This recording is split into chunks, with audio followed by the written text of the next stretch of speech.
Episódio Mistério na Morte do Despachante.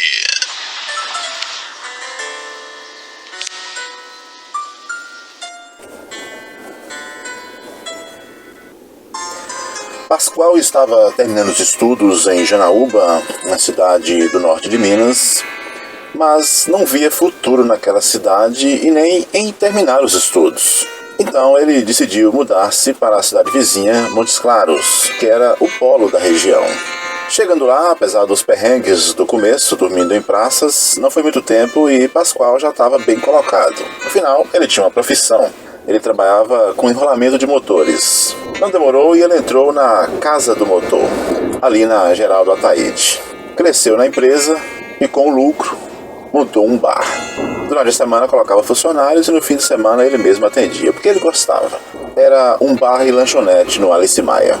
Pascoal, apesar de simples, era um cara muito afeito às mulheres. Estava sempre com uma ou com outra. Abandonou um noivado que tinha em Janaúba e em Montes Claros ele só queria mesmo era curtir a vida. Saía com todo mundo. Sempre tinha mulheres em sua casa. Teve uma época que a lábia dele, tão doce, atraiu a filha do sócio dele na Casa do Motor. No começo ele ficou meio receoso, mas decidiu topar. Apesar de adolescente, ele acabou saindo com a menina. Um dia ele recebeu uma visita ameaçadora dizendo que alguém ia dedurar aquela história. Ele ficou intrigado, não tinha inimigos, quem será que estava ameaçando ao telefone? Não foi muito tempo, ele acabou descobrindo da pior forma possível. Era um fim de semana e ele estava atendendo na lanchonete quando chegou por lá uns policiais querendo comer um lanche. Ele serviu e na hora do pagamento não houve pagamento. Um dos policiais, que mais tarde ele ficou sabendo ser um tal de Laércio Soares, esse policial queria deixar o lanche sem pagar. E também aumentou o preço do seu silêncio. E foi então que Pascoal descobriu que sim, era ele o autor daquela ligação. Ele queria não pagar o lanche, não contar a história da menina para o sócio e também uma espécie de pedágio para fazer a segurança do seu comércio. Pascoal é um cara bom de conversa, então ele não descartou de cara, apesar de ter achado muito estranho, e ficou de pensar. No outro dia ele recebeu uma ligação dizendo que ele não teria todo o tempo do mundo para pensar. Era o Laércio Soares. Depois de muito vai e vem, Pascoal finalmente resolveu pagar uma parcela daquele pedágio. Afinal, ele não queria ser incomodado com assaltos no seu comércio. Os dias se passaram, ele interrompeu o relacionamento com a menina, pelo menos até segunda ordem. Toda semana, Laércio passava com a viatura para comer um lanche à noite em seu comércio. Ele saía revezando. Uma noite ele comia em um, outra noite ele comia em outro, e assim ia tocando. No terceiro mês daquele pedágio, Laércio veio com um aumento no valor do pagamento. Pascoal se recusou a pagar. No entanto, passou a receber ligações diárias com ameaças. Pascoal, na cidade, não tinha nenhum parente, então com família ele não se preocupava. Mas havia outras coisas. A pressão continuava e ele resistia. Não foi muito tempo, seu corpo foi achado na Avenida Sanitária, num dos grandes motores que faz a tritura do lixo da rede de esgoto daquela avenida. Pascoal sempre dava manutenção naquele tipo de motor. Numa dessas datas periódicas que ele esteve por lá, de lá ele nunca mais saiu. Francisco Parra, mais conhecido como Chico Despachante, também começou a ser incomodado pelo Laércio Soares. Era a mesma coisa. O Laércio queria dar cobertura para o despachante, mas ele se recusava. Teve um dia que o Chico Despachante chegou em casa e a sua mulher disse que recebeu uma ligação ameaçadora. Desde então, o Chico passou a também pagar o pedágio pro Laércio Soares. No mês seguinte, o Laércio exigiu que o Chico lhe emprestasse 10 mil. Ele disse que não tinha, mas diante de ameaças ele acabou cedendo. Chegou o mês seguinte, mas o policial Laércio não quis pagar o Chico Despachante. Chico reuniu provas e ia processar o policial. Mas antes disso, num sábado, ele mandou um e-mail para o Laércio cobrando a dívida. Laércio então retornou a mensagem dizendo que lhe pagaria no dia seguinte. Marcaram de ir ao banco sacar o dinheiro. Foi a última vez que Laércio foi avistado. Dias depois, sua esposa e sua mãe receberam a visita do policial Laércio, dizendo que estava nas buscas quanto ao desaparecimento do marido. Disse que caso alguma coisa mais grave tivesse acontecido, ele daria um jeito de cuidar da criança pequena. Curiosamente, o mesmo aconteceu com a mãe do Pascoal. O policial apareceu na casa dela e consolou, dizendo que estava fazendo de tudo com a equipe para localizar o rapaz. Outra pessoa que também conheceu Laércio pelas piores vias foi o farmacêutico André. Ele era filho de um fazendeiro na cidade, tinha algumas farmácias e era homossexual. No entanto, seu pai não sabia disso. O velho era daqueles senhores das antigas que infartaria só de saber uma coisa dessas. E o Laércio deu um jeito de descobrir isso. Chegou até o André e ameaçou contar ao velho caso ele não lhe transferisse um veículo. Aquilo se arrastou. André era um cara inteligente e corajoso, mas uma notícia daquela cairia como uma bomba na sua família. E ele acabou transferindo a Citroën Aircross para o policial Laércio. E não parou por aí. Todo mês tinha que haver um pagamento de pedágio em espécie, já que, para não ser rastreado, Laércio não recebia nada em depósito bancário. Laércio tinha o costume de sempre, inadvertidamente, aumentar o valor das parcelas. E aquilo irritava seus, digamos, parceiros de negócio. Numa dessas negociatas, André se recusou a continuar com os pagamentos. Dias depois, seu carro foi encontrado no bairro São Luís e seu corpo foi achado às margens do rio, 2 quilômetros dali, com a sacola de supermercado cobrindo todo o seu rosto. O jornalista Luiz Carlos Novaes tinha um jornal no centro da cidade. E ele já vinha há um bom tempo, baseado em denúncias, investigando o policial Laércio. Teve uma manhã que Dona Justina, a faxineira do jornal, chegou cedo para trabalhar e encontrou o corpo do seu Luiz Carlos Novaes amordaçado com fios de cobre na redação do jornal. Era o fim daquela investigação. A polícia começou a se debruçar sobre o caso. Uma testemunha informou que recebeu 5 mil para apagar o Chico despachante, mas recusou. Desde que desapareceu, a esposa do Chico continuou com o despachante atendendo normalmente. Eles ali trabalhavam em dupla. Dias depois de ter visitado Dona Laudi, a mãe do Chico despachante, Laércio recebeu uma ligação de Silma, a esposa do Chico. Dizia ela que receberam uma ligação assustadora de um suposto sequestrador, onde ele exigia o valor de 200 mil para libertar o Chico. Então ela marcou com o policial que ele fosse até o despachante para eles conversarem sobre o assunto. Laércio apareceu no fim da tarde. Ficou um policial na rua, olhando o movimento, e Laércio entrou. Silma estava numa das mesas do fundo. Laércio apenas estranhou que, quando ele chegou no balcão, Silma não veio ao seu encontro. Ele olhou para o policial na rua, voltou a olhar para Silma e, de repente, recebeu um pipoco de 12 debaixo do pescoço. O cano saíra debaixo do balcão de madeira. Mas quem estava ali? Sim, era o Chico despachante. A pessoa que recebera a encomenda para matar o Chico passou a ideia para o Laércio que ela tinha, de fato, matado e dado sumiço no corpo do Chico. Meio que Laércio acreditou naquela história, mas no entanto Chico estava mais vivo do que nunca e agora estava de pé atrás do balcão, olhando para o corpo caído do outro lado.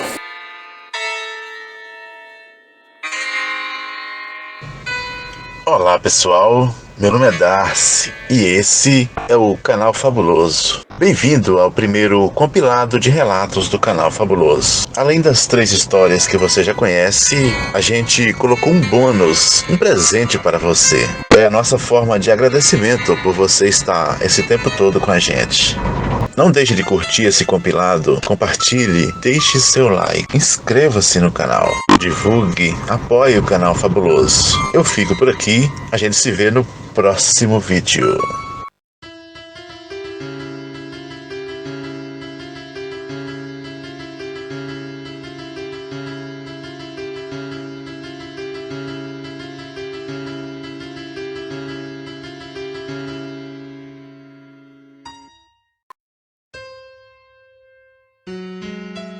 O ano era 1987. Minha mãe foi convidada para trabalhar de cozinheira numa fazenda no interior de Minas Gerais. A gente ficou animado com a ideia porque já fazia tempo que ela estava desempregada. Eu era criança, éramos apenas eu e ela. A fazenda distava a uns 30 quilômetros da cidade. O fazendeiro apareceu com a caminhonete e pegou a gente num dia de tarde. Não conhecíamos nada daquele lugar nem daquele homem cabeludo.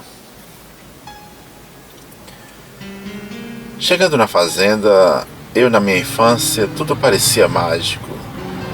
Comecei a ver tudo pelos olhos lúdicos dessa dourada idade.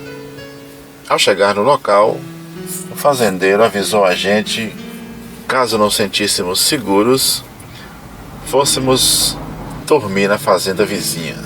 Ele já havia deixado avisado lá. Minha mãe realmente tinha muito medo da noite e, afinal de contas, estávamos sozinhos na fazenda. Os funcionários chegariam dias depois. Com o cair da noite, não demorou muito para minha mãe querer arrumar as coisas e a gente partir para a fazenda, que ficava até perto dali. A senhora era uma morena, forte, estilo baiana, clássica, daquelas que usa aquele vestido branco e longo.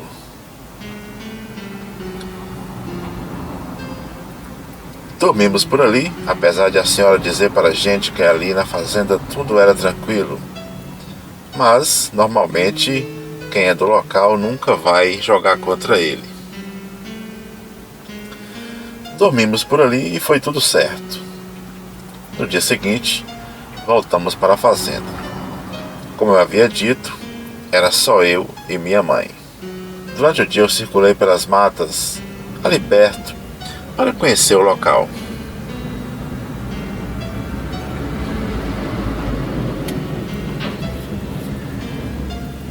A sede da fazenda era composta de 3 casas grandes: a do patrão, a da cozinha e a de guardar ferramentas e rações.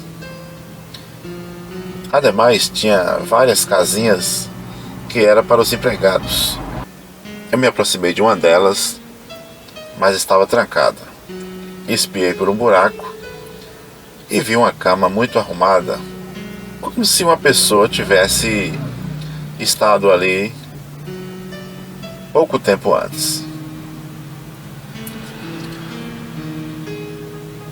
Conversando com aquela senhora da fazenda vizinha, ela me disse que ali havia morado seu Joaquim, um morador da fazenda que um dia saiu para trabalhar e não voltou mais. Contou ainda que seu Joaquim volta e meia aparecia na fazenda para alguns empregados. Ouvi aquilo com uma certa descrença, mas não ignorei de todo. Como assim um funcionário que voltava de vez em quando, sendo que ele havia sumido? Por que razão ele havia sumido e por que ele voltava? Observei de novo no buraco, na parede, e vi uma beliche. Todas as roupas estavam lá, travesseiros, bolsa, chapéu, pertences em geral. Comentei aquilo com minha mãe.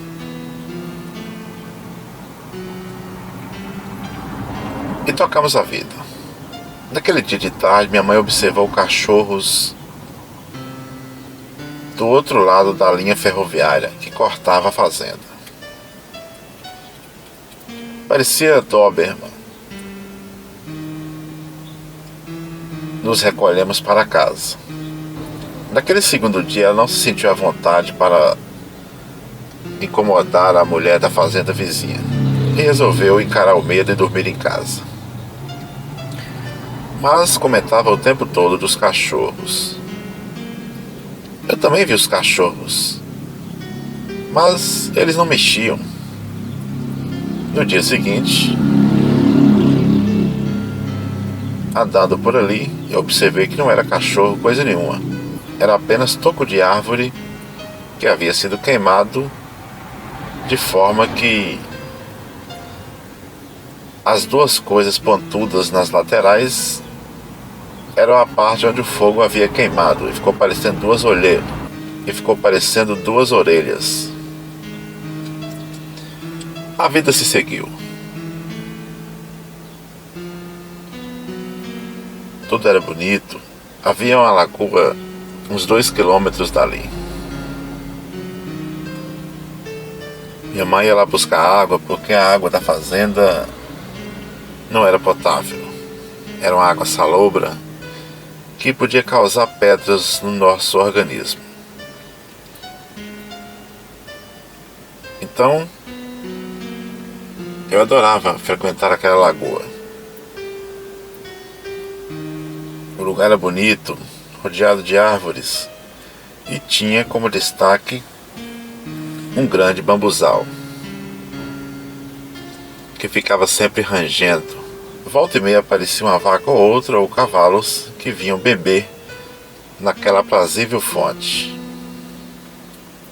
Tinha que ter cuidado com o bambuzal, porque tinha muito maribondo ali dentro. Quando a gente voltava para a fazenda, tinha que cruzar a linha férrea. E um dado curioso a respeito dela é que estava sempre estralando, como se estivesse anunciando alguma coisa ali perto, espreitando a gente.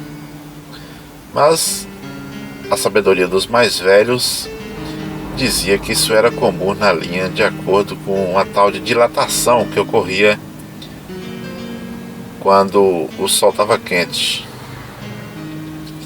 Eu, como criança, não entendia nada daquilo. Achava que tudo era assombração. Mas os estralos eram assustadores. Tanto de dia quanto à noite. O que invalidava a tese de que aquilo só acontecia em horário em que o tempo estava quente. Voltando para a fazenda,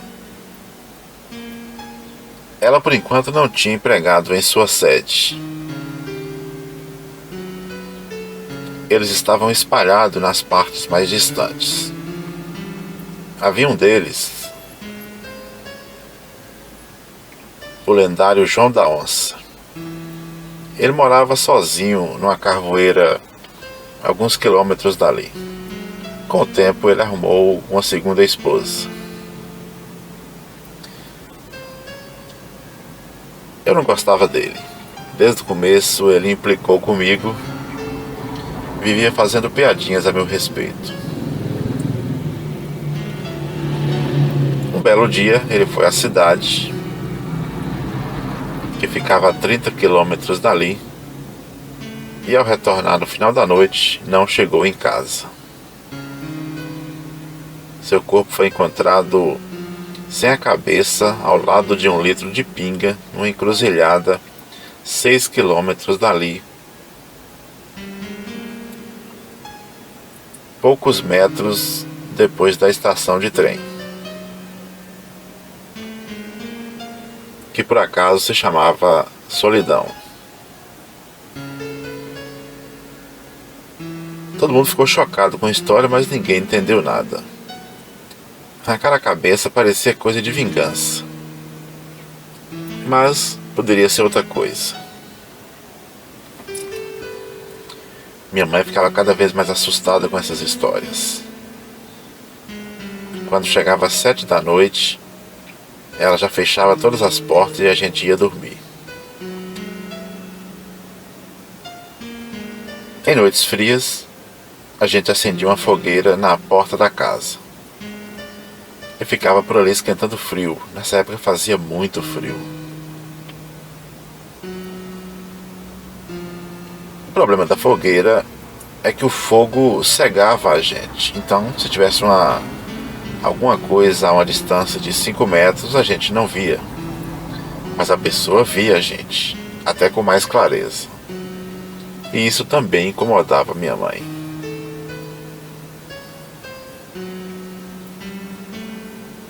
Cada vez mais, ela encerrava a fogueira mais cedo. Trancava todas as portas, que eram todas com tramela, e tentava colocar alguma coisa ali atrás, uma mesa, uma estaca de pau, qualquer coisa para manter a segurança. Mas eu sabia que no fundo aquilo não segurava nada. Durante a noite, ela me acordava às vezes assustada, dizendo que tinha escutado ruídos, barulhos, galhos se quebrando e estralo de galho seco. Pisadas no fundo da casa, ruídos, barulhos de cachorro. Dizia ela também que às vezes as galinhas faziam barulhos estranhos, como se estivesse vendo alguma coisa. O gado que ficava no curral ali ao lado também movimentava. E ela dizia que tudo aquilo era alguma coisa passando ali perto.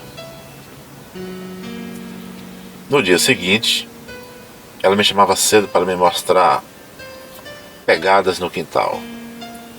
Na minha cabeça parecia patas de cachorro, mas ela dizia que era muito grande para ser cachorro. De fato, eram patas enormes. Ela dizia que era onça ou alguma coisa. Um dia, bateu palmas na frente da casa.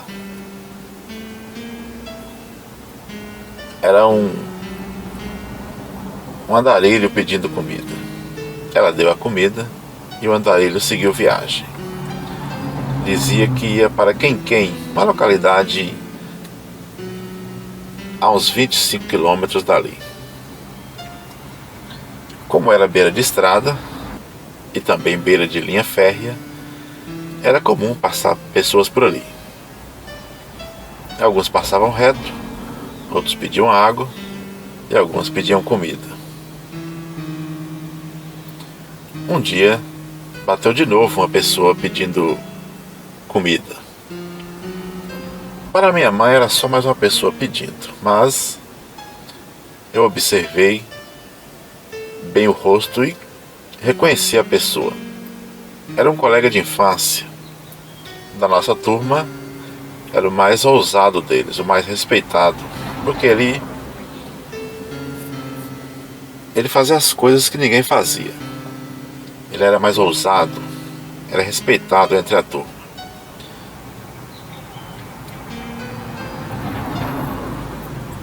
Já tinha passado muito tempo desde que a gente havia se separado nesse negócio de turma. Então, de algum modo, ele não demonstrou me reconhecer, mas eu o reconheci na hora. Mas não manifestei. Assim que ele saiu, eu contei para ela.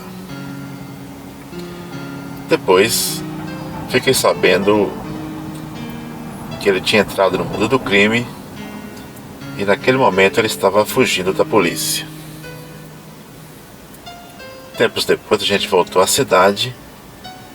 Eu descobri que ele nunca mais retornou lá. A vida continuava. Eu fiquei amigo de todas as galinhas e patos. Na verdade eram uns 12 marrecos brancos, bonitos, barulhentos, e as galinhas. Uma das coisas que eu mais gostava era dar comida, dar milho para essas aves. Nos fundos da fazenda tinha outra fazenda. E havia uma conversa que o fazendeiro de lá vivia cercando cada vez mais as terras da fazenda que a gente estava. Como era uma terra sem lei, nada acontecia. Ele apenas mandava os capangas e os caras obedeciam. Mas um dia,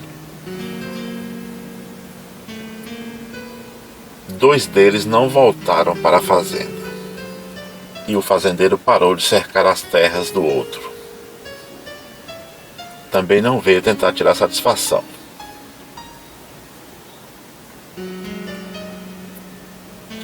Volta e meia acontecia coisas como essa. Eu ouvia essas histórias, acompanhava e ficava meio sem entender as razões todas daquilo. Os fazendeiros eram folgados.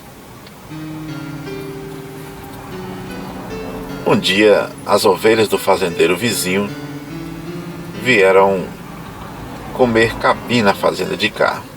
O vaqueiro de lá, que deveria cuidar delas, não fez nada.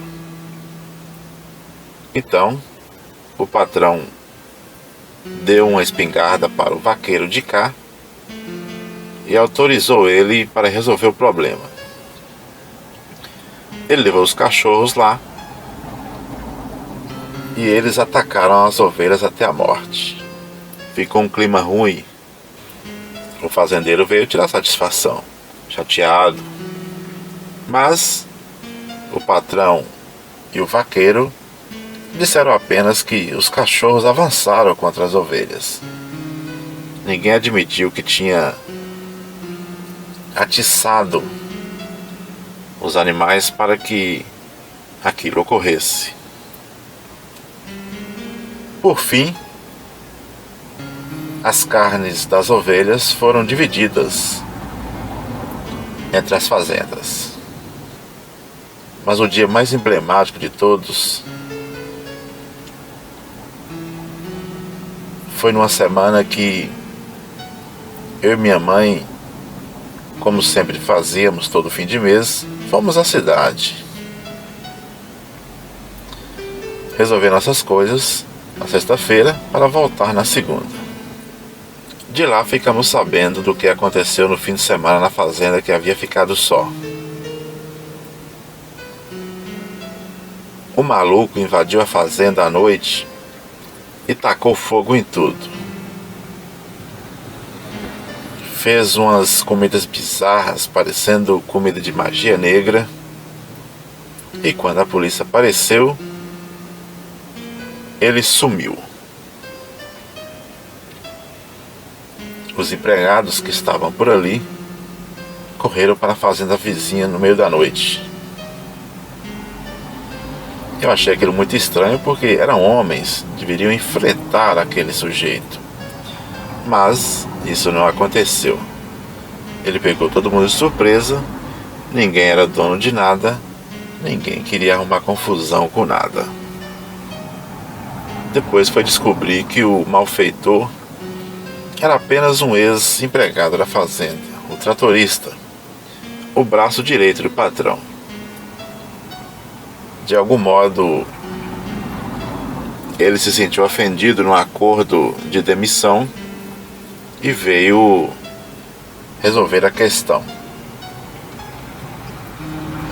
Ele colocou o patrão no pau, mas o patrão ofereceu um acordo que na hora pareceu vantagem, mas depois se tornou insalubre. O patrão disse que perante a justiça eles manteriam o valor estipulado pelo juiz, mas depois o empregado teria que devolver parte do dinheiro, baseado num pré-acordo de que ele teria o emprego de volta. No entanto, isso não aconteceu, esse emprego nunca foi devolvido, o funcionário ficou muito bravo e veio à fazenda quebrar tudo.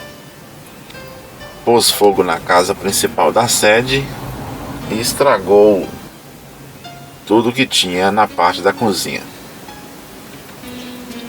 Ele ficou um tempo afastado, desaparecido, e eles cortaram as relações. Mas o susto foi grande. Os jornais na época chamaram ele de o Gótico do Solidão, porque a região se chamava Solidão, e ele, com aquelas magias, foi associado ao movimento gótico. E era ao mesmo tempo, na época, que passava aquela novela que tinha o gótico Reginaldo. O que é muito comum em fazenda é toda fazenda ter um pequeno pomar ali nos fundos. A nossa fazenda, apesar de muito extensa, tinha um pomar pobre, com poucas frutas, meio abandonado. Mas as fazendas vizinhas, bem cuidadas, tinham pomares lindos, com todo tipo de fruta. E um dia, resolvemos invadir um daqueles pomares com sacos para trazer frutas. De dia, éramos todos amigos, mas à noite, daríamos uma de bandido e faríamos isso. Eu era apenas uma criança e apenas acompanhar os adultos naquela aventura. Chegou ali pelas 9 da noite, a gente foi pelos fundos, a fazenda ficava a uns 5 quilômetros de distância, a gente foi a pé. Levamos os sacos e invadimos pelos fundos. Mas, ingenuidade nossa, chegando lá, tudo era escuro, naturalmente era um pomar. Pegamos ali as frutas que vimos, mas era muito difícil ver fruta naquele escuro. E de uma certa hora para frente, os cachorros perceberam a gente.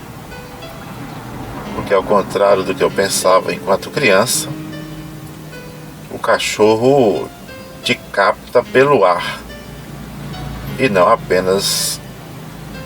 Ele não precisa te ver, ele te cheira e te acusa. Os cachorros começaram a latir, os caras se espalhavam e eu fiquei com medo e voltei para casa. Além do que, minha mãe não sabia que eu tinha saído da fazenda, então ela podia me procurar a qualquer momento e não ia me encontrar lá. Eu tinha medo, porque enquanto criança, eu tinha medo e obedecia a ela. Resolvi voltar mais por esse motivo. E claro, também incomodado por aqueles cachorros. Eu não queria ser pego ali. Afinal, durante o dia, às vezes, eu ia lá com o patrão. Ia ficar muito feio eu ser pego ali na noite como ladrãozinho de frutas. Então, eu decidi vir embora sozinho. Mas quase me arrependi disso. Afinal, eu teria que cruzar 5 quilômetros de mata à noite, escutando todo tipo de ruído. Galhos secos se quebrando, uivos.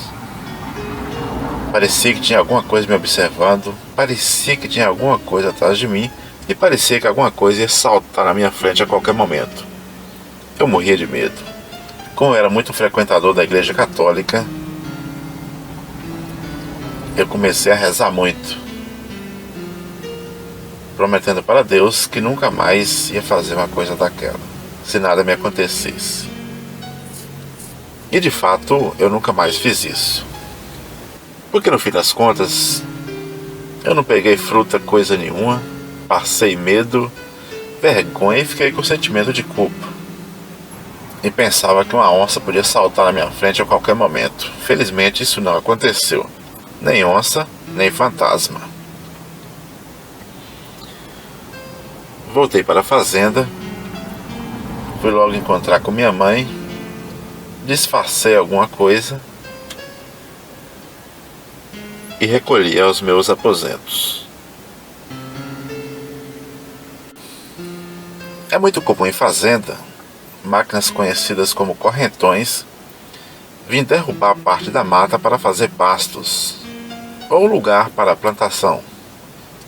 Na época veio um correntão desse para fazer um trabalho desse na fazenda. Era composto por 2 máquinas de esteira, uma grossa corrente separava as duas, elas iam andando em paralelo e derrubando a mata para virar pasto.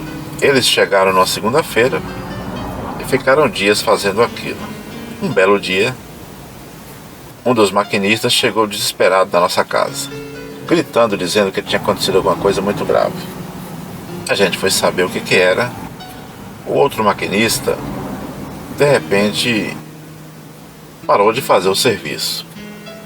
A máquina dele foi avançando para dentro do mato até que parou num grande tronco. E isso quase arrastou a outra máquina que estava presa na mesma corrente. Como as máquinas trabalhavam no meio da mata, o maquinista não tinha um campo de visão que pudesse ver o que estava acontecendo na outra máquina. Então, quando chegou lá, ele encontrou o maquinista caído dentro da máquina, todo ensanguentado e com sua barriga toda arrancada. Havia desaparecido. Tinha apenas sangue, muito sangue. E sua barriga estava aberta por algo que parecia ganchos, unhas. Eu só sei que ele ficou desesperado e disse que não queria trabalhar mais ali. Pegou suas coisas, pegou uma carona e se mandou da fazenda. O que será que tinha acontecido com aquele maquinista? A máquina ficou lá parada, encostada na árvore, ligada. A sorte que o outro maquinista foi lá e desligou. Depois vieram a polícia, os peritos, recolheu o corpo. Ninguém entendia o que estava acontecendo. Minha mãe ficava cada vez mais desesperada e dizia que assim que se livrasse de umas dívidas, ela também ia embora daquela fazenda. Ela repetia aquilo todo dia, mas os dias iam passando e ela acabou ficando. Muito pela necessidade. Eu tinha medo, mas achava que nada ia acontecer comigo. Porque eu vivia naquele mundo lúdico da infância. Tudo era bonito, tudo era história e tinha algum medo. À noite, a gente ia assistir novela na fazenda vizinha. Afinal, na nossa fazenda não tinha rádio nem televisão. Então assistir uma novela na fazenda vizinha era a nossa diversão diária. Às vezes a gente ia a pé, mas no geral íamos de trator. Uma noite, como eu era criança da turma, tínhamos ido a pé e naquela noite, à volta da fazenda, lá pelas 10 da noite, depois que tinha acabado a novela, os caras correram na frente e me deixaram para trás. Fizeram de propósito. E para vir embora, eu tinha que vir beirando a linha, que era o único caminho que existia. E de repente, a linha não parava de estralar. Havia ruído na mata em volta. Eu olhava assustado e apressava o passo. Os estralos não paravam. E volta e meia parecia que eu ia ver alguma coisa. Meu coração batia acelerado. Eu rezava. E só escutava risadas ao longe. Eu tinha pernas pequenas, então meu passo não rendia muito. O trecho era curto, de apenas uns 2 quilômetros, mas o suficiente para eu passar muito medo. Eu tinha raiva daquelas pessoas que faziam aquilo comigo, mas isso era comum. Os mais adultos sempre faziam essas coisas com os mais novos. Tempos depois, veio outra turma fazer o serviço de correntão na fazenda. E de novo aconteceu uma coisa sinistra. E na fazenda tinha um rapaz que o serviço dele era, entre outras coisas, levar a marmita para os funcionários. Nesse dia ele foi levar a marmita, já era 11 horas, e os 2 maquinistas estavam sentados debaixo de uma árvore.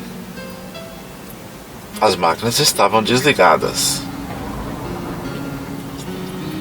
Esse rapaz era um jovem curioso, e batendo papo ali com os maquinistas, ele, expressando sua admiração por aquelas máquinas bonitas e possantes, pediu para que pudesse conhecer o painel. Os maquinistas liberaram, não havia nada demais. Ele foi até a máquina,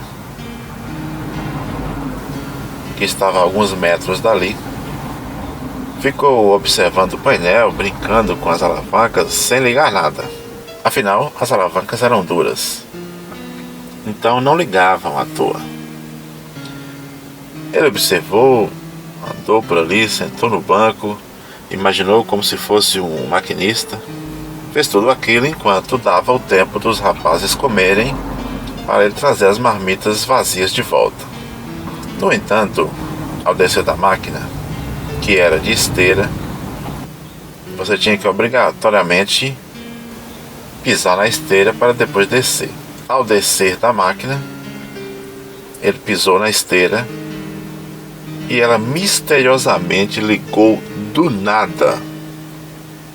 E ele foi lançado para debaixo de uma delas.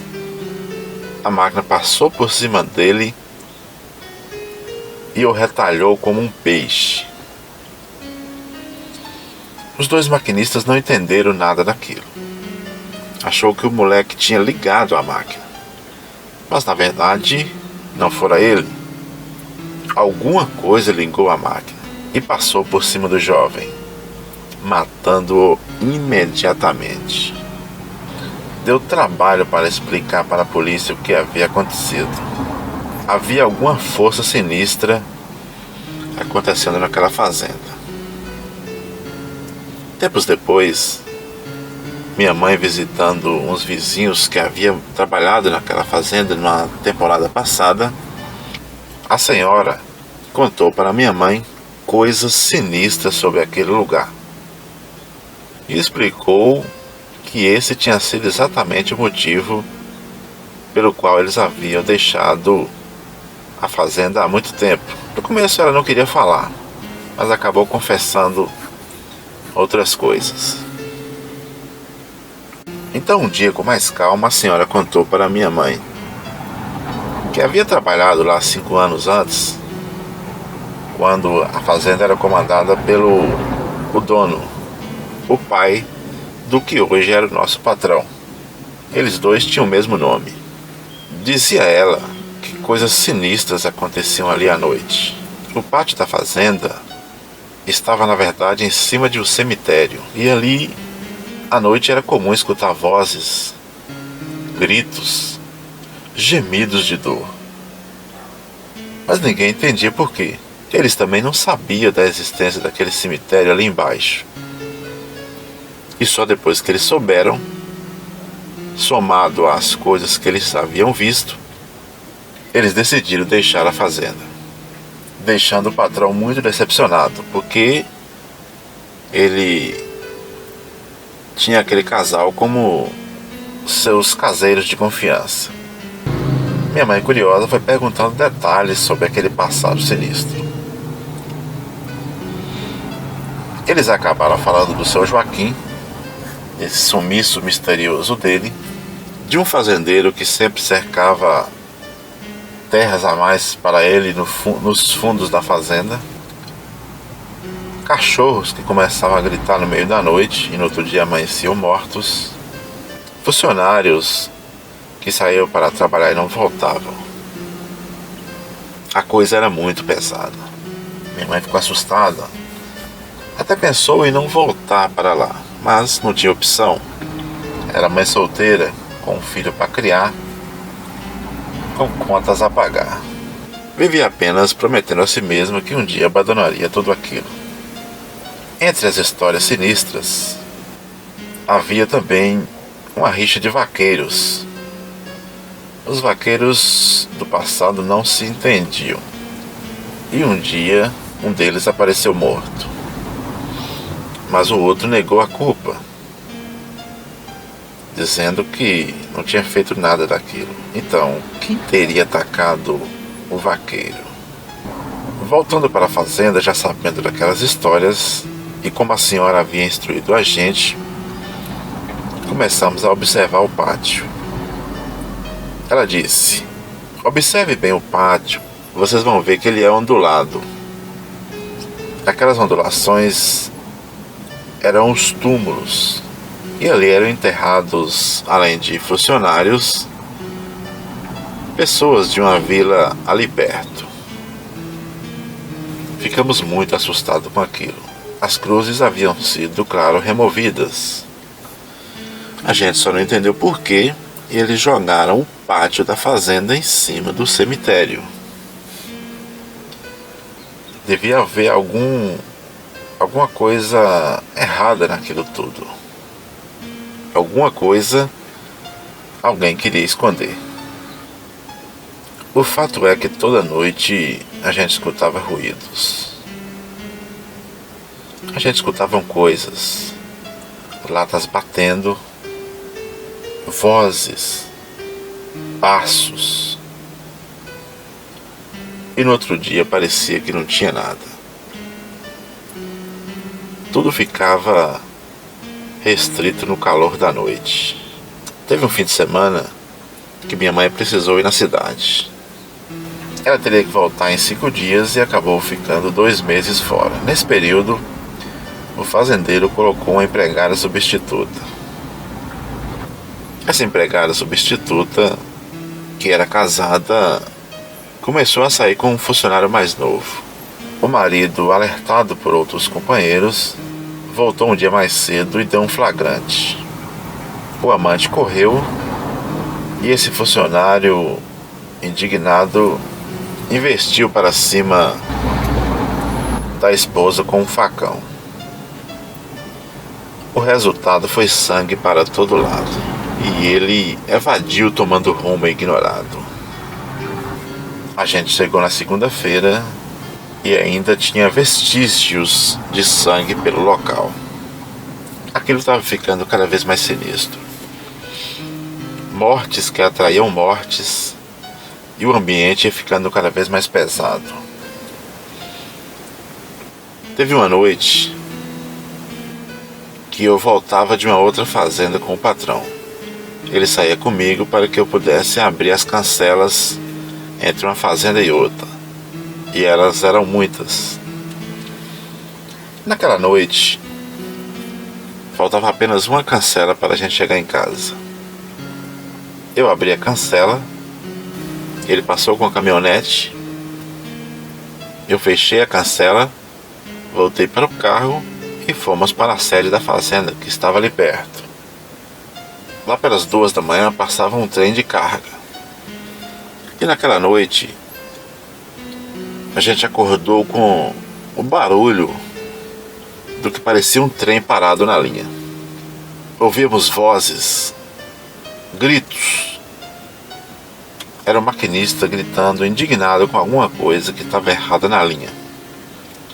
Mas a gente não foi lá. Depois ele seguiu viagem. No dia seguinte,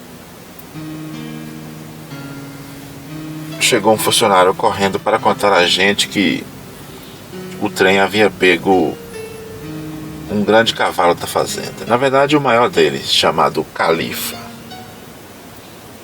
Esse cavalo era o único reprodutor da fazenda. Era bonito, dourado, grande, treirado. Andava bonito. O corpo dele estava todo esbagaçado na linha ao longo de 2 quilômetros. E ao fim desses 2 quilômetros estava o pescoço do cavalo, como aquele de O Poderoso Chefão. Eu fiquei muito triste e chocado com aquela história.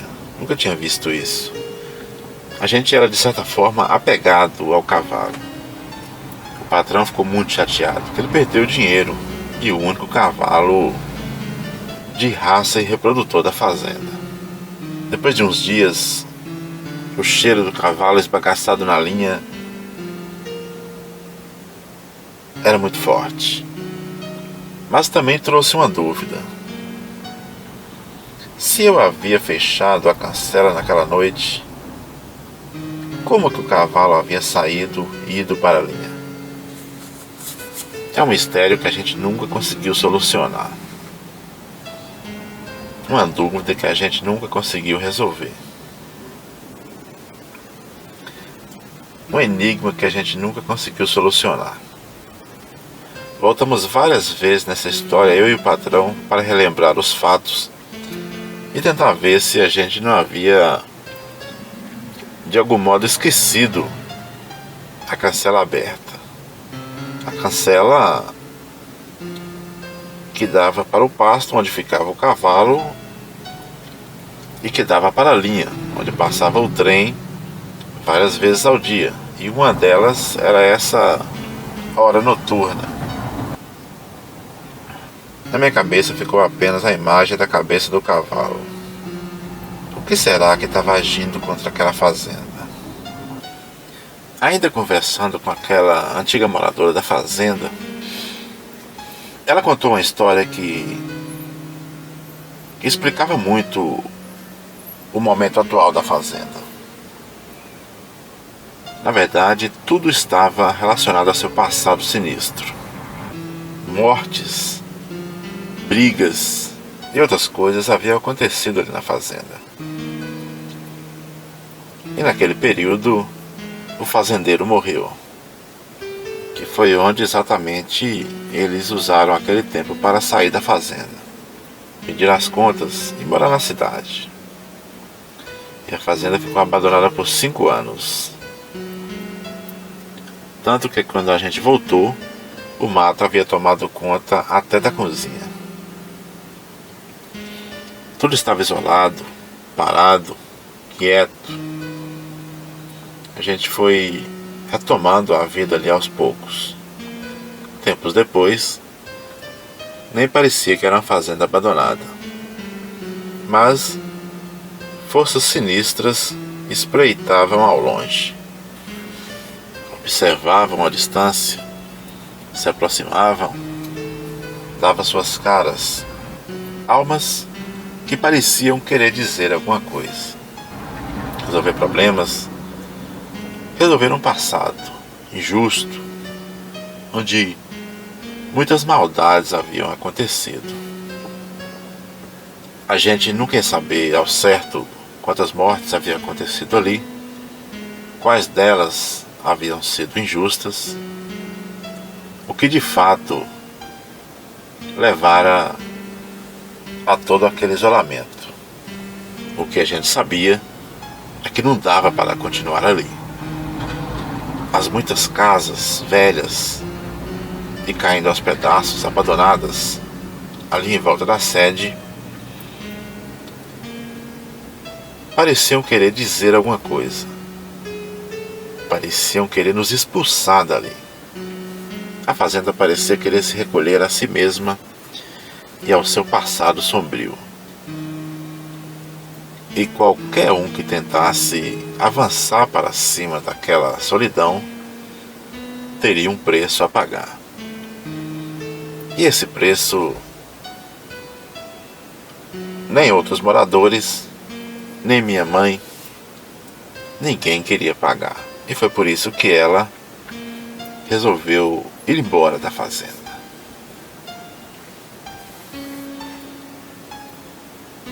Usou uma desculpa que queria me alfabetizar, afinal eu já estava há um tempo sem estudar, porque a fazenda era longe de tudo. Muito a contragosto do patrão, ela sim chegou um dia que resolveu ir embora de vez. Eu ia sentir muitas saudades, afinal eu passara ali grande parte da minha infância. Mas a aura pesada e sombria da fazenda não abria espaço para mais ninguém. E sempre que alguém tentava irromper aquele silêncio, a fazenda se manifestava das suas mais sinistras e misteriosas formas. No calar da noite, ruídos, uivos, gemido, vozes, passos, pareciam querer dizer alguma coisa. Parecia querer expulsar a gente dali. E muitos correram. Ninguém estava disposto a enfrentar o terror da noite naquele lugar, que além de tudo era muito isolado, era afastado, era sinistro, era velho, era assustador. Essa era a Fazenda Solidão. O nome já dizia muita coisa a seu respeito. Apesar de bonita durante o dia, à noite tudo ficava muito estranho. Por fim, os espíritos e o que for que seja acabaram por tomar conta da fazenda. E ela foi ficando cada vez mais isolada, sozinha, abandonada. O mato tomou conta de novo e ela afundou em sua solidão.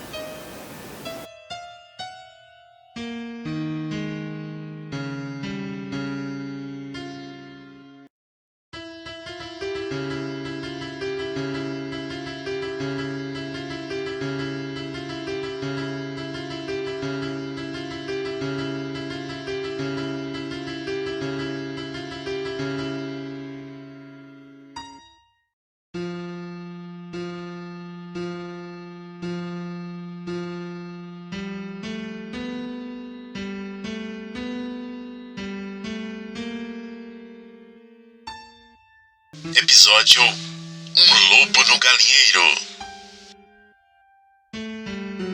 O ano era 1986. Meu tio trabalhava como cozinheiro e caseiro num sítio nas redondezas de Vila Nova dos Poções, norte de Minas Gerais. Depois de um tempo, ele arrumou o serviço para 2 dos seus filhos que estavam desempregados. E conversando com eles, acabei arrumando uma vaga também. Eu estava trabalhando, mas estava insatisfeito onde eu estava. E lá para mim foi bom, pagava mais e o lugar era uma delícia. Passava um rio no fundo do sítio e naquele verão de 86, a gente saía do trabalho direto para o rio se refrescar. Tinha leite da vaca toda manhã, que afinal ali tinha um curral do próprio sítio. O lugar era pura natureza e canto dos pássaros. O serviço era pesado, mas isso fazia parte. Final de semana a gente vinha para casa. O serviço lá era disputado. Todo mês estava entrando e saindo gente nova. Pais de família que buscava onde quer que fosse um sustento para o lar. Numa dessas idas e vindas, chegou um rapaz de Pai Pedro, uma localidade a 80 quilômetros dali. Era uma época que não tinha celular e lá não tinha nem TV. Então à noite, a gente jogava baralho para passar o tempo. Para não atrapalhar o sono dos trabalhadores, a gente jogava até umas 9h30 da noite. Mas esse rapaz novo que chegou para trabalhar começou a implicar com a gente, querendo que a gente parasse às 9. Como era meu tio que comandava o lugar, ele comprou a briga. Mas o rapaz cresceu para cima dele, houve um bate-boca, ele chamou meu tio para a porrada. Meu tio era um senhor, não tinha condições de brigar com um rapaz alto e forte daquele jeito. Então ele apenas pediu que a gente recuasse com o baralho. Conversando com ele depois, ele disse que isso não ia ficar assim. Mas a gente não deu muita importância. Isso era uma quinta-feira. Na sexta-feira todo mundo trabalhou normal e no final do dia a gente ia para casa, que estava a uns 20 quilômetros dali, passar o fim de semana para voltar na segunda. Durante o dia, meu tio repetiu de novo que aquilo não ia ficar assim. Meu tio era conhecido por mexer com coisas de magia. Chegado o fim de tarde, a gente foi para casa, passou o fim de semana e voltamos na segunda-feira. Chegamos cedo e fomos direto para o trabalho. Os trabalhadores estavam divididos em lugares diferentes. Nós, por exemplo, não estávamos no mesmo local que o rapaz do rolo do baralho. Ao voltar 11 horas para almoçar, meu tio veio falar com a gente que o rapaz foi embora numa ambulância. Naquela manhã, ele saiu para trabalhar com a enxada nas costas. Passando no meio da bananeira, o cabo da enxada tocou numa casa de marimbondos, que o atacou, ele correu e a enxada caiu no seu calcanhar, cortando o fundo. De lá mesmo do hospital, o rapaz foi embora e nunca mais voltou. O que levou meu tio a passar o dia todo dizendo: "Eu não disse? Eu disse que ele não voltaria mais para cá." E foi aí que a gente achou aquilo tudo muito sinistro. Então o que o meu tio falava era verdade. Até então, eu mesmo não levava fé. 10 anos depois, nem a gente nem meu tio estava mais morando naquele lugar. Eu estava levando a vida no meu bairro. Eu gostava de animais. Tinha um cachorro chamado Lampião. Eu sempre quis ter um cachorro com o nome de Rex, mas o perfil do meu não combinava com isso. Ele era grande e moleirão, e Rex para mim era um cachorro nervoso e pequeno. Eu tinha também 2 preás e um canário. Eu queria ter pombos, queria ter maritacas. Cheguei a ter um gato, mas minha mãe não gostava dele porque sujava o quintal com estrume. Nessa época, não havia esse mercado de pet que tem hoje, mas todo mundo gostava dos animais. Era comum toda casa ter um cachorro, um gato ou pássaros. E em muitas das casas, para os mais fanáticos, tinha pombos e maritacas. Eu tinha um vizinho, por exemplo, que o quintal dele era lotado de pássaro, gaiola para todo lado. Era muito gostoso ter um pombo-correio e soltar ele da represa e ele voltar 5 quilômetros depois e acertar o caminho de casa. Isso era um hobby entre a molecada nessa época. As preazinhas também eram uma maravilha tê-las. Vê-las correndo, eram fofinhas. Alô, atenção, dona de casa, atenção, dona Maria. Está chegando o carro da granja na sua rua. São pintinhos amarelinhos para trocar em sua panela velha. Pode ser panelas usadas, panela de pressão, caçarola, qualquer panela. São 12 pintinhos por uma panela velha. Pode ser panela de pressão, pode ser caldeirão. Traga sua panela, é o carro da granja, minha senhora. Uma coisa que eu gostava bastante e que sempre tinha na cidade eram os famosos pintinhos que vinham no caminhão da granja. Passava um caminhão trocando pintinhos por panelas e eu sempre dava um jeito de fazer uma troca dessa. Isso era muito fácil porque toda casa tinha panela velha. A gente ia lá e trocava por pintinhos. eu sempre pegava 2 ou 3, mas os meninos mais metidos pegavam 8, 10, mas no final só escapava um. Eu não sei o que acontecia, mas sempre era assim.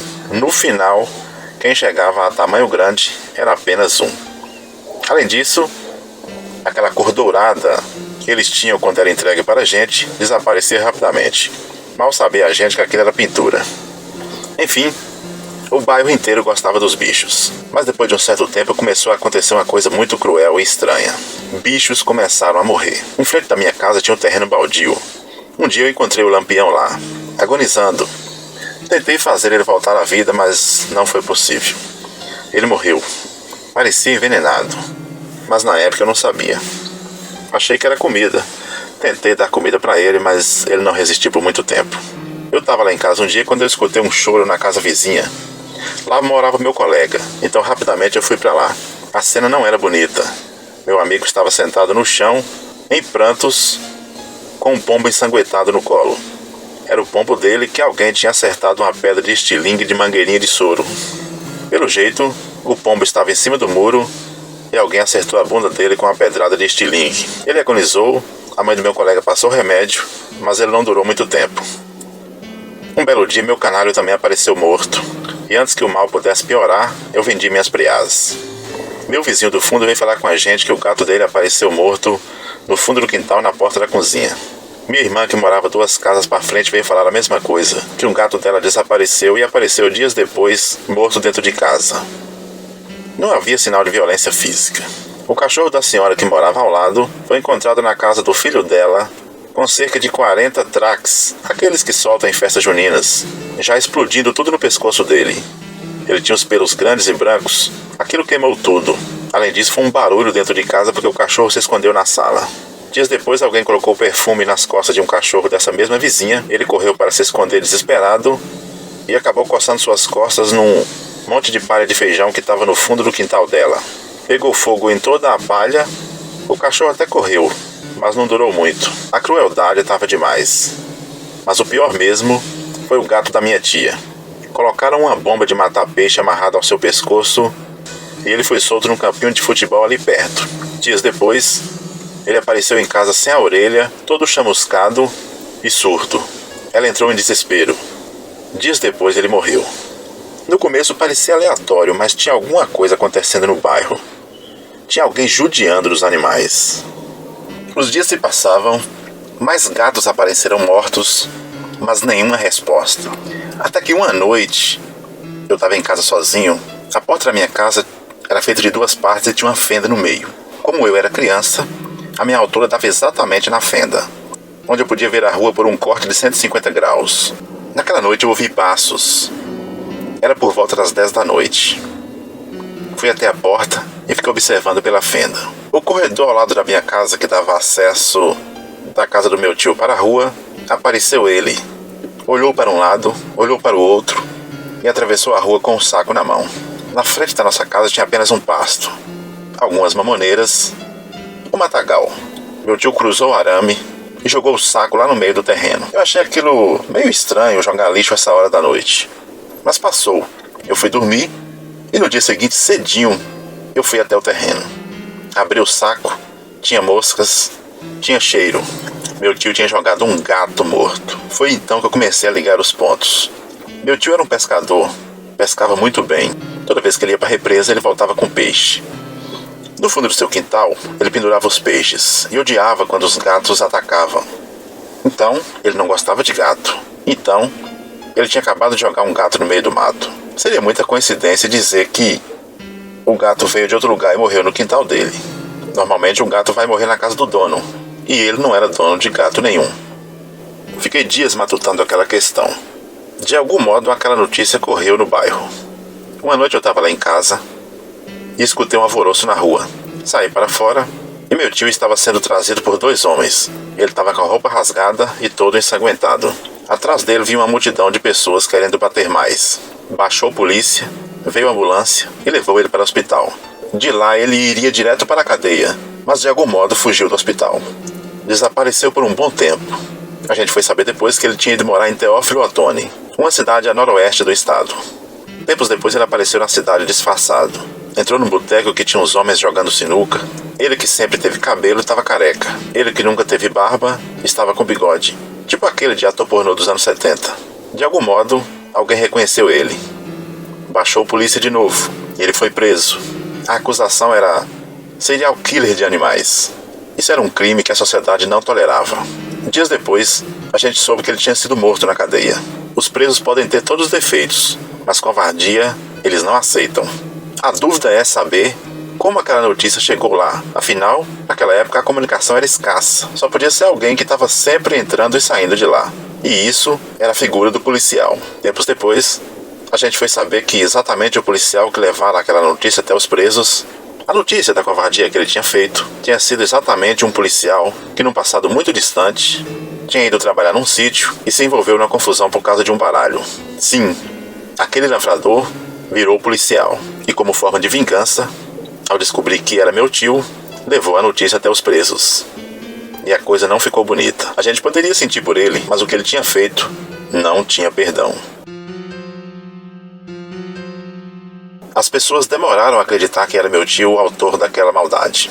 Afinal, ele era um querido no bairro. Todo mundo gostava dele, ele era popular, conversava com todo mundo, era amistoso, era tido como o bom senhor. Mas na verdade, ele era um dissimulado. As pessoas daquele bairro eram pessoas simples, comuns, com pouco estudo, sem muita maldade. Mas meu tio tinha sido professor de Mobral.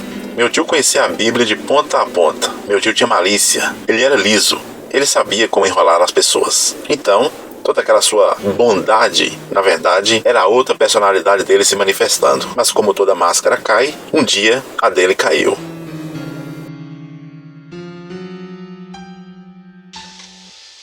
Olá pessoal, meu nome é Darcy e esse é o canal Fabuloso e Outras Histórias. Deixe seu like, se inscreva, compartilhe esse vídeo, aperte o sino, ative as notificações, apoie o canal. Você também pode mandar o seu relato. Para nós, a sua participação é muito importante. Eu fico por aqui, a gente se vê no próximo vídeo. Canal Fabuloso, uma história grande e duas pequenininhas.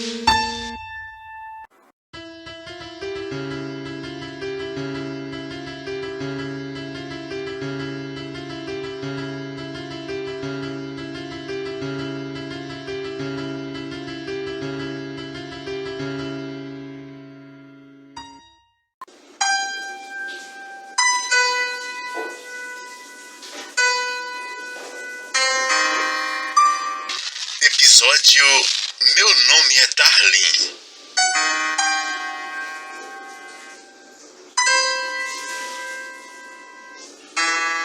Eu conheço o Shiba desde a segunda série. Ele é um menino normal, igual a todos os outros. Apenas era um pouco tímido, vivia no seu canto. Era meu colega de sala, sentava na primeira fileira. E não é porque tinha dificuldade de ver a lousa, é porque tinha dificuldade de se enturmar com o pessoal. O tempo passou e nos anos seguintes, Shiba caiu em outras salas, e eu não pude mais vê-lo. Mesmo assim, de vez em quando a gente trocava um oi. Ele não era muito de conversar, mas dava um oi carinhoso. Ele morava do bairro, era de uma família humilde, como a minha.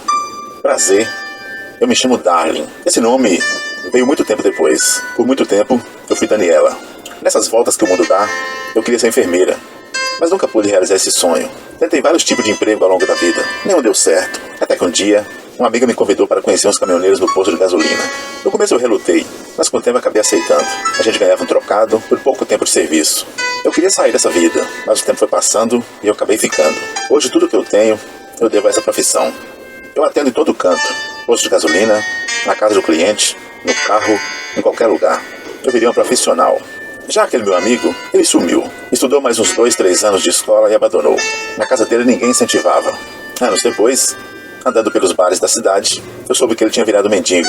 No começo eu fiquei triste por ele, mas depois, pensando na minha situação, eu acabei entendendo. Não era fácil tocar a vida do modo politicamente correto, e ela nos leva para caminhos muito além do que aquele que a gente sonhou. Quando eu conheci ele ainda era Ailton, mas com o tempo, depois de virar morador de rua, ele passou a ser chamado por Shiba. Era tão famoso que jornais da cidade tinham até tirinha com a história dele. Acabou virando uma figura icônica na cidade. Como a cidade era pequena, não tinha muitos como ele. Ele acabou sendo mais famoso em sua própria dor. Enfim, eu toquei a minha vida. Não é fácil lidar com a noite. Além dos clientes mal educados e mal pagadores, a gente tem que lidar com a violência, seja direta ou não. Minhas amigas traziam histórias horripilantes, mas com o tempo, a gente acaba se acostumando com elas. Deve ter acontecido o mesmo com o Shiba. Ele deve ter acostumado com essa história de dormir na rua, com todo o sofrimento que isso possa trazer. Por falar em violência, uma noite eu cheguei para trabalhar e encontrei minha amiga chorando. Ela disse que um casal de trans havia sido atacado na avenida. O maluco quebrou uma lâmpada fosforescente na cabeça de um deles. Foi sangue para todo lado. Chamou a polícia, mas como sempre, não acaba dando em nada. A gente que era da noite tinha alguma coisinha na bolsa. Um canivete, uma navalha, qualquer coisa para se defender. Mas isso não era suficiente diante de um ataque surpresa. Não foi muito tempo e Brinquinho, um amigo da gente que também era trans, sofreu um ataque. Alguém deu uma canivetada na cara dele, formou uma grande cicatriz na diagonal. Na mesma semana, o filho da dona do cabaré da cidade foi encontrado morto no rio. Parecia que o cerco estava se fechando. Depois da gente muito reclamar, a polícia começou a fazer muitas rondas na cidade. A violência pareceu cessar um pouco, mas estava só dando um tempo. Não foi muito tempo, uma senhora que morava perto da linha do trem foi morta a pedradas. E seu corpo foi encontrado na própria cabana onde morava. No começo os crimes pareciam aleatórios, mas logo a polícia pareceu encontrar uma linha de conexão entre eles. Isso era mais assustador. Isso queria dizer que a violência era proposital e ia continuar. É claro que a gente tinha medo, mas é claro também que a gente não podia ficar sem o nosso sustento. Já não bastasse os olhos com que a sociedade olhava para a gente, não era fácil. A vida das mulheres de vida fácil. Teve uma época que Shiba sumiu da cidade. Me disseram que estava em Montes Claros, uma cidade vizinha. Teve um dia que eu fui visitar minha tia nessa cidade e acabei encontrando o Shiba. Chamei ele para tomar uma gelada comigo no bar. Ele ficou meio ressabiado, mas aceitou. O garçom me olhava feio, mas eu disse que ele não precisava se preocupar porque eu estava pagando. Mesmo assim, ele não gostou, mas não incomodou a gente. Tomando uma comigo, Shiba deixou o copo cair. Foi então que eu lembrei que desde os tempos de escola, ele tinha um problema nas mãos. Suas mãos moiavam de um suor estranho que não parava de sair. Tipo uma sudorese. Todos os seus cadernos na época viviam molhados, sujos, feios. E os professores não entendiam. Vivia pegando no pé dele por causa disso. Mas era um mal incurável. E naquela noite no bar, aconteceu a mesma coisa. A mão dele suando muito, o copo de cerveja caiu no chão. O garçom apareceu bravo e disse que tinha que pagar. Eu falei, não se preocupa com isso, amigo. Foi só um acidente. Logo veio outro garçom e os dois acabaram expulsando o Shiba da lanchonete. Eu não tive muito o que fazer. Donos de estabelecimento comercial não gostam de mendigos porque espantam a clientela. O pouco que eu conversei com o Shiba, ele disse que estava passando uns dias na cidade a convite de um amigo, mas logo ia voltar para Janaúba. Não foi muito tempo eu fiquei sabendo de uma história triste. Playboys da cidade pegaram Shiba e soltaram ele 6 quilômetros dali, perto de um motel abandonado. Era apenas uma sacanagem, pois sabia que ele não tinha como voltar para casa. A marca registrada de Shiba era um cobertor xadrez e ele não largava por nada. Era seu abrigo, sua casa, seu lar. Teve uma noite que Shiba apareceu no local onde eu trabalhava e eu paguei uma marmita para ele. Eu gostava muito dele. Afinal de contas, era meu colega de escola, de um tempo inocente, de um tempo em que a gente não sabia no que o futuro ia dar. Infelizmente ele estava naquela vida. Infelizmente eu também estava na minha. Quando a poeira baixou, a violência voltou a imperar na cidade, mas dessa vez deu errado. Um cliente se apaixonou por um travesti no bairro Dente Grande, um bairro famoso pelas quebradeiras e arruaças. Depois de um tempo se servindo dos seus serviços, ele foi morar com esse travesti. No começo tudo era amor, mas depois de um tempo passou a espancá-lo depois de bebedeiras. Isso foi se perdurando, até que o travesti, cansado daquilo, um dia preparou uma para ele. Naquela noite ele chegou maluco, bebão, trombando pelos cantos, pediu a janta, e como ela não veio ao prato, ele levantou enfurecido, bateu muito no travesti. Ela se defendeu como pôde e esperou ele dormir. Quando isso aconteceu, a navalha comeu solta. Sua garganta virou uma coisa horrorosa. Depois de tudo, ela esquartejou como pôde e colocou dentro de um congelador. Como ela morava sozinha, demorou muito tempo para a polícia descobrir. Perto da linha do trem era onde as trans faziam seus programas. Era comum no dia seguinte achar muito preservativo por lá. Um pouco mais adiante, tinha uma construção abandonada. Maria de Lindolfo morava lá. Era uma mendiga novata que havia chegado de outra cidade. Ela tinha começado uma espécie de relacionamento com Shiba, mas não era uma coisa durável. Eles apenas dormiam algumas noites juntos. Naquela noite, eles estavam lá na casa abandonada. Conversavam sobre a vida e sobre como ia fazer para se livrar dela. Numa determinada hora, depois que terminou de fazer amor, ela foi fumar. E Shiba foi no outro cômodo pegar o conhaque presidente para tomar. Estava escondido lá, debaixo de uma placa de cimento, para ninguém achar. Enquanto Shiba estava na outra sala, um vulto entrou pela porta da frente e atacou Maria de Lindolfo. O desconhecido passou uma chave de braço no seu pescoço e começou a espremê-la. Ela se movimentou como pôde. O desconhecido começou a baixar sua roupa para tentar alguma coisa com ela, enquanto seu braço apertava tão forte que ele cortava o ar. Num determinado momento, a pessoa disse o seguinte: "Eu vou fazer com você igual eu fiz com a mulher do pontilhão." A mulher do pontilhão a que ele se referia era aquela que havia sido morta na barraca. Eis aí o elo de ligação. Mas ele não serviria de nada se ela morresse. E foi nesse momento que houve um estalo de vidro quebrando na outra sala. Shiba, com sua mão suando, deixou a garrafa cair. O desconhecido olhou assustado, pois achava que ela estava sozinha. E no que ele olhou, ela fez um movimento brusco e conseguiu se desvencilhar dele, fugindo na noite. Foi um milagre. No entanto, Shiba não teve a mesma sorte. Não podendo pegar a mulher, e irritado por ter perdido ela, o desconhecido avançou para o quarto onde Shiba estava. E lá começou a atacá-lo. Não foi difícil dominar Shiba. Afinal, ele estava bêbado. Mesmo assim, no meio da confusão, Shiba acabou lhe enfiando o gargalo no pescoço. Enquanto o desconhecido gritava de dor, Shiba fugiu, mas foi alcançado e espancado até a morte. Maria de Lindolfo não perdeu tempo e foi até a polícia. Relatou o que o homem havia contado no seu ouvido. Ou seja, era ele que havia matado a outra mulher. A polícia foi relacionando os fatos e descobriu que alguns dos outros crimes também tinham sido cometidos por ele. O padrão era o mesmo. Um ou outro crime foi vingança mesmo, mas a maioria tinha sido feito por esse monstro, um serial killer de trans.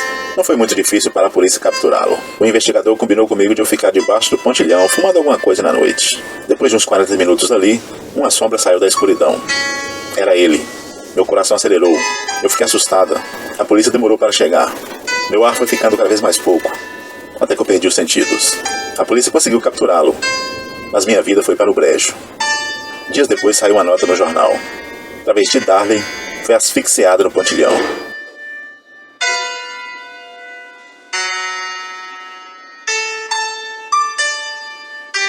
Olá pessoal, meu nome é Darcy. Seja bem-vindo ao canal Fabuloso. Espero que você esteja gostando. Toda semana tem vídeo às segundas e quartas-feiras. Envie também seu relato. Compartilhe esse vídeo, curta, ative o sino, se inscreva, venha fazer parte da nossa família. Afinal, o mundo não é fácil mesmo. Desejo uma boa semana para você e te espero no próximo vídeo. Eu queria deixar aqui meu agradecimento para algumas pessoas. Um abraço para Eliane Nascimento, que comentou e fez sugestões no vídeo.